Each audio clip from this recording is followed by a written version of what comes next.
Hi friends, welcome to our channel. இப்போல்லாம் EV காரில் அதிகமாக மக்கள் விரும்ப ஆரம்பிச்சிட்டாங்க. EV காருங்கிறது எலக்ட்ரானிக் வெஹிக்கிள். இதில் வந்து பெட்ரோல் டீசல் போட வேண்டிய அவசியம் இல்லை. இது சார்ஜ் பண்ணுறது இது எல்லாருக்கும் தெரிஞ்ச விஷயந்தான். அதனால் எல்லா கம்பெனி கார்கள்லேயும் EV காரை பிரத்யேகமாக தயாரிக்க ஆரம்பிச்சிட்டாங்க.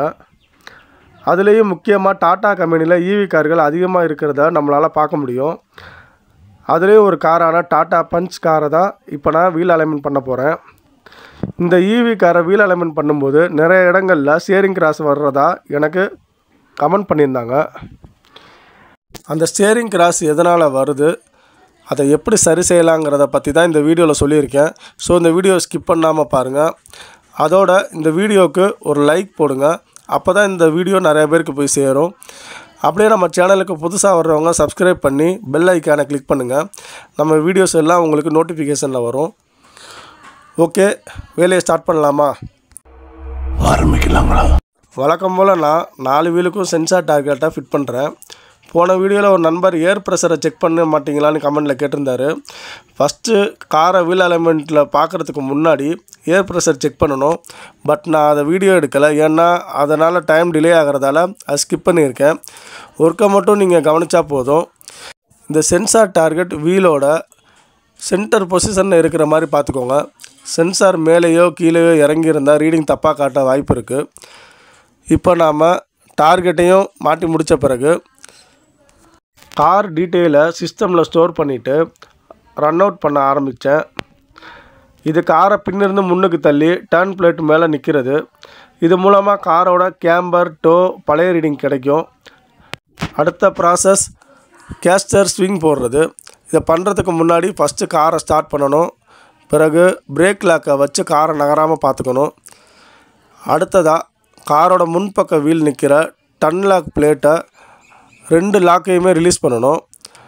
இது மூலமாக ஸ்டியரிங் லெஃப்ட் ரைட்டு திரும்பும்போது ரொம்ப ஈஸியாக இருக்கும். இப்போ கேஸ்டர் ப்ராசஸ் தொடங்குது. நிறைய பேர் இந்த விஷயத்தில் ரொம்ப கன்ஃபியூஸ் பண்ணிக்கிறீங்க.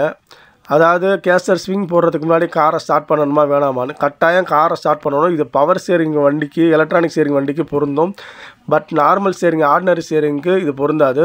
கண்டிப்பாக காரை ஸ்டார்ட் பண்ணி தான் நம்ம கேஸ்டர் ஸ்விங் போடணும்.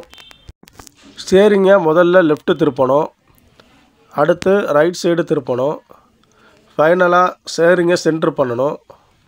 இப்போ நமக்கு கேஸ்டர், கேம்பர், டோ ரீடிங் எல்லாம் கிடைக்கும். இந்த காரில் கேம்பர், டோ ரீடிங் அட்ஜஸ்ட் பண்ணி கொண்டு வர முடியும். பட் போன முறை இந்த காருக்கு கேமரா அட்ஜஸ்ட் பண்ணதால் இந்த முறை கரெக்டாக இருக்குது. கேஸ்டர் ரீடிங் அட்ஜஸ்ட் பண்ண முடியாது, அது லோயர் ஆமோட ஃபிக்ஸடு.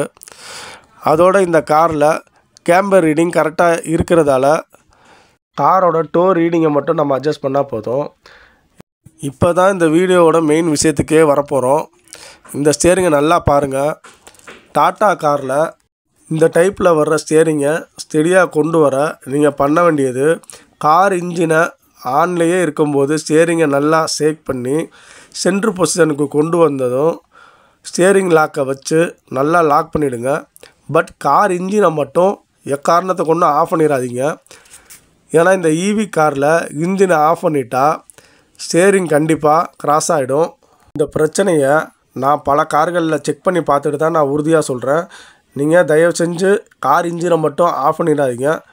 இந்த வீடியோவில் பார்க்குற மாதிரி ஸ்டியரிங் லாக்கை வச்சுட்டு இன்ஜினை மட்டும் ஆஃப் பண்ணாமல் காரோட கேம்பர், டோ ரீடிங்கை மட்டும் அட்ஜஸ்ட் பண்ணுங்கள், அது போதும். இப்போ பாருங்கள், டோ ரீடிங் லெஃப்ட் சைடில் மட்டும் மாறி இருக்குது. இந்த டோ ரீடிங்கை என்ட்ராய்டு மூலம் அட்ஜஸ்ட் பண்ணி கொண்டு வரலாம். கேம்பர் ரீடிங்க்கு சாக்கப்சர் போல்ட்டை லூஸ் பண்ணி அட்ஜஸ்ட் பண்ணணும். ஆனால் இந்த கேம்பர் ரீடிங்கை அட்ஜஸ்ட் பண்ண வேண்டிய அவசியம் இல்லாததால் என்ட்ராய்டை மட்டும் லூஸ் பண்ணி நான் அட்ஜஸ்ட் பண்ண போகிறேன். இதை நான் பெரிய அட்ஜஸ்டபிள் ஸ்பானரை வச்சு லூஸ் பண்ணி இன்னர் பால் ஜாயிண்ட்டை அட்ஜஸ்ட் பண்ணுறேன். ரீடிங் கரெக்டாக வந்ததும் இப்போ நான் டைட் பண்ணுறேன். திரும்பவும் சொல்கிறேன், நல்லா ஞாபகம் வச்சுக்கோங்க. கீழே அலைன்மெண்ட் அட்ஜஸ்ட் பண்ணும்போது தயவு செஞ்சு கார் இன்ஜினை மட்டும் ஆஃப் பண்ணிடாதீங்க. இப்போ 2 பக்கமும் கரெக்டாக பண்ணி முடித்தாச்சு. நீங்களே ரீடிங்கை பாருங்கள். ஃபைனலாக வெரிஃபை கேஸ்டர்னு ஒரு ஆப்ஷன் இருக்கும், அதை தான் இப்போ போட போகிறேன். இது திரும்பவும் ஸ்டியரிங்கை லெஃப்ட் சைடும் ரைட் சைடுமா திருப்புற ப்ராசஸ் தான். ஒர்க்கு எல்லாம் முடிஞ்சிருச்சு. நான் திரும்பவும் உட்காந்து ஸ்டியரிங்கை ஷேக் பண்ணி சென்டர் பண்ணுறேன். இப்போ எல்லாமே கரெக்டாக இருக்குது. அடுத்ததாக எனக்கு கிடைச்ச ரீடிங்கை ரிப்போர்ட்டாக பிரிண்ட் பண்ணுறேன். ஸ்டியரிங்கும் அக்யூரேட்டாக ஸ்டெடியாக இருக்குது. இந்த வீடியோவை இந்த மாதிரி ஈவி கார் வச்சுருக்கிற நண்பர்களுக்கோ அல்லது அலைன்மெண்ட் டெக்னீஷியன் பார்க்குற உங்கள் நண்பர்களுக்கோ மிகவும் முக்கியமாகவும் அதோட பயனுள்ளதாகவும் இருக்கும்னு நான் நினைக்கிறேன். தயவு செஞ்சு இந்த வீடியோவை பற்றி சொல்லுங்கள். அதுபோல் இந்த வீடியோவை பார்த்து கற்றுக்க சொல்லுங்கள். நன்றி. மீண்டும் சந்திப்போம்.